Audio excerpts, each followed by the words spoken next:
எல்லாத்துக்கும் வணக்கங்க. நாங்கள் வந்து கெமிக்கலே இல்லாமல் மசாலா பொடி வீட்டு முறையில் அரைச்சி நாங்கள் சேல் பண்ணிட்டு இருக்கோங்க. ஒவ்வொரு பொருளுமே இதில் சேர்த்துக்க பொருளாக பார்த்து பார்த்து நாங்கள் வாங்கி நல்ல முறைக்கு சுத்தம் பண்ணி வறுத்து அரைச்சி நாங்கள் சேல் பண்ணிட்டு இருக்கோம். அது மட்டும் இல்லாமல் இட்லி தோசைக்கு வந்து சத்தான முருங்கை பொடி, கருகாப்பிள் பவுட்ரு, தேங்காய் சாத பொடி, இந்த மாதிரி பொடிகள்லாம் நாங்கள் ரெடி பண்ணி கொடுத்துட்ருக்குறோம்.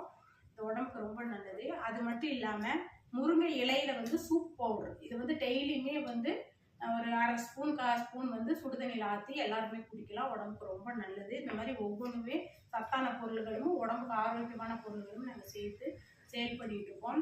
இது வந்து மெயினாக வியாபார நோக்கத்தோடு பார்க்காம எல்லாத்துக்கும் நல்லது போய் சேரணும் அப்படிங்கிற ஒரு நோக்கத்தோடு நாங்கள் இதை இறங்கி நாங்கள் பண்ணிட்டு இருக்கிறோம்.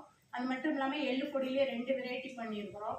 புளிப்பு இனிப்பு கலந்த மாதிரியும் அது இல்லாத மாதிரியும் 2 வெரைட்டி பண்ணிட்டு இருக்கிறோம். மஞ்சளும் அப்படிதான், இயற்கையான முறையில் மஞ்சள் வந்து குளிக்கவும் யூஸ் பண்ணலாம்,